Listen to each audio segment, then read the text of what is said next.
Global માર્કેટ્સની update સાથે જોડાયા છે સહયોગી નીરજ કંસારા। Niraj, good morning. કઈ રીતે વૈશ્વિક બજારો આજે હેન્ડઓવર આપી રહ્યા છે? જી ગુડ મોર્નિંગ ચાંદની। અને છેલ્લા 2-3 દિવસથી આપણે જે વિટનેસ કરી રહ્યા છીએ એ જ પ્રકારે થોડા ફ્લેટિક્સ ઓપનિંગના સંકેતો આજના દિવસે છે। ગઈકાલે અમેરિકાના બજારોની વાત કરી લઈએ તો જુઓ, ડાઉ જોન્સ લગભગ 0.5% ઘટીને બંધ થતો જોવા મળ્યો। નાસ્ડેકમાં એક ગ્રીન ઝોનની અંદર કારોબાર આવ્યો। S&P 500 પણ ઓલમોસ્ટ 5% જેટલો ઘટીને આપણને ખાસ કરીને બંધ થતો જોવા મળ્યો છે। પરંતુ આ બધાની વચ્ચે ગઈકાલે ભલે નાસ્ડેક તમને લાલ નિશાનની અંદર દેખાઈ રહ્યો હોય, પરંતુ એનવીડિયાના શેરની અંદર આપણને ગઈકાલે એક તેજી સાથેનો કારોબાર જોવા મળ્યો હતો। એક ટેકનિકલ તેજી તમને ગઈકાલે ખાસ કરીને એનવીડિયાના શેરમાં આવી અને 2% જેટલી તેજી ગઈકાલે ત્યાં હતી। હવે જે એનવીડિયાની માર્કેટ કેપ છે લગભગ $4.7 લાખ કરોડ પાર આપણને પહોંચતી જોવા મળી છે। એટલે મોસ્ટ વેલ્યુએબલ કંપની અત્યારે વિશ્વની અંદર એનવીડિયા થઈને ઉભરી આવી રહી છે, છેલ્લા કેટલા સમયથી જે પ્રકારનો કારોબાર અહીંયા આપણે જોઈ રહ્યા છીએ। હવે આ બધાની વચ્ચે ખાસ કરીને જે અમેરિકા દ્વારા અને ડોનાલ્ડ ટ્રમ્પ દ્વારા ઇઝરાયલ અને હમાસ વચ્ચે જે શાંતિ વાર્તા માટેની પહેલ કરવામાં આવી છે એ અહીંયાથી પરિપૂર્ણ થતી કદાચ દેખાઈ શકે છે। ખાસ કરીને ડોનાલ્ડ ટ્રમ્પ આવનારા સમયમાં કદાચ ઇઝરાયલની મુલાકાતે ખાસ કરીને જશે અને હમાસે જે ઇઝરાયેલી બંધકો બનાવ્યા છે એમની મુક્તિના સમયે તેઓ ત્યાં આગળ હાજર રહે તેવી અત્યારે ખાસ કરીને શક્યતાઓ વ્યક્ત કરવામાં આવી રહી છે। આ બીજી તરફ હમાસના જે લીડર છે એમના દ્વારા પણ આ યુદ્ધ પૂર્ણ કરવાની જાહેરાત કરવામાં આવી છે। તો ઇઝરાયલના જે વિદેશ મંત્રી છે એમણે પણ ખાસ કરીને આ યુદ્ધ પૂર્ણ થયાની પુષ્ટિ તેમણે ખાસ કરીને કરી છે। અને આ બધાની વચ્ચે હમાસ જ્યારે બંધકો ઇઝરાયલના છોડી રહ્યું છે ત્યારે ઇઝરાયલ પણ 2000 જેટલા પેલેસ્ટાઇન વાસીઓને ખાસ કરીને મુક્ત કરી શકે છે એવા સમાચાર અત્યારે સામે આવી રહ્યા છે। અને બીજી તરફ એક મોટી સહાય પણ ગાઝાને કરી શકે છે ઇઝરાયલ, એવા પણ સમાચાર અત્યારે આવી રહ્યા છે। એટલે એ બધા પર એક ખાસ કરીને આપણે નજર રાખવાની રહેશે કે ત્યાં આપણને કયા પ્રકારના ડેવલપમેન્ટ આવતા દેખાય છે। બીજી તરફ અમેરિકાનું જે શટડાઉન છે હવે 9મા દિવસની અંદર પહોંચી ગયું છે। ઘણી બધી સેવાઓ પર હજી પર આપણને અસરગ્રસ્ત જોવા મળી રહી છે। અને આ બધાની વચ્ચે જે ડેમોક્રેટ્સ અને રિપબ્લિકન છે એ બંને વચ્ચે આરોપ પ્રત્યારોપના જે રમત છે તે હજી પણ ખાસ કરીને ચાલી રહી છે।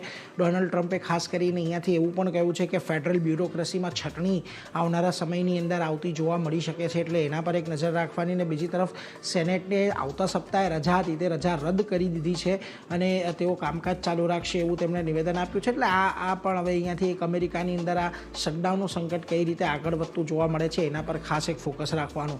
બીજી તરફ ગઈકાલે અમેરિકાની અંદર રેર અર્થ શેર્સ હતા એની અંદર ખાસ કરીને તેજી એક આવતી દેખાય, કારણ કે ચીને ફરી એક વખત રેર અર્થ મિનરલને નિયમોને લઈને કડક વલણ અપનાવ્યું છે। અહીંયા ટ્રમ્પ અને શી જિનપિંગની પણ મુલાકાત થવાની છે આવનારા સમયમાં, એ પહેલાં તેમણે ખાસ કરીને આ વલણ અપનાવ્યું છે। અને ચીને હવે એક નવો નિયમ બહાર પાડ્યો છે કે દરેક વિદેશી કંપનીઓ કે જેઓ રેર અર્થ મિનરલ્સનું એક્સપોર્ટ કરે છે તેમના માટે લાયસન્સ લેવું અહીંયાથી ખાસ કરીને ફરજિયાત થઈ જશે।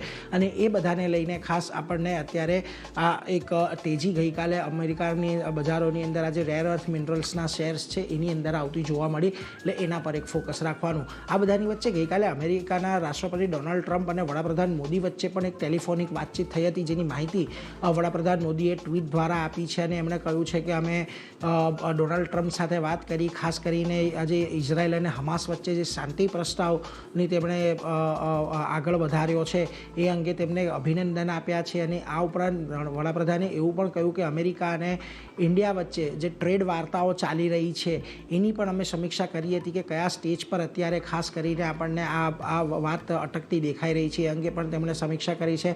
અને છેલ્લે એમણે એવું પણ કહ્યું છે કે અમે બંને ક્લોઝ ટચમાં પણ રહીશું આવનારા સમયની અંદર, એટલે જોવાનું રહેશે કે આ જે પર્સનલ સંબંધ છે કઈ રીતે આપણને ટ્રેડ નેગોશિએશન્સની અંદર થોડાક મદદ કરતા દેખાઈ શકે છે। એટલે આ તો થઈ અમેરિકાના બજારોની વાત અને ડોનાલ્ડ ટ્રમ્પની વાત, પરંતુ આવ્યા આજે એશિયાના બજારો પર તો જુઓ આજે અહીંયા તમને થોડા ઘણા મિશ્ર સંકેતો સાથેના જ કારોબાર થતા જોવા મળી રહ્યા છે।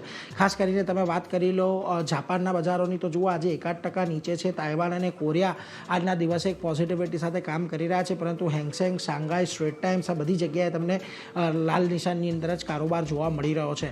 ખાસ કરીને હવે આવો આજના દિવસે આપણે ગિફ્ટ નિફ્ટીની ઉપર તો જુઓ ગઈકાલે આપણને જે કેશ લેવલ પર ક્લોઝિંગ હતું નીચલા સ્તરેથી એક ઉછાળા સાથેની બંધ થતું જોવા મળ્યું હતું। 25,273 પર નિફ્ટી ફ્યુચર્સ બંધ થયા, 25,258ના ગિફ્ટ નિફ્ટી સંકેત આપી રહ્યું છે।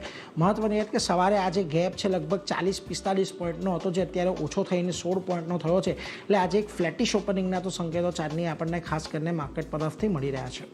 જી નીરજ, આભાર।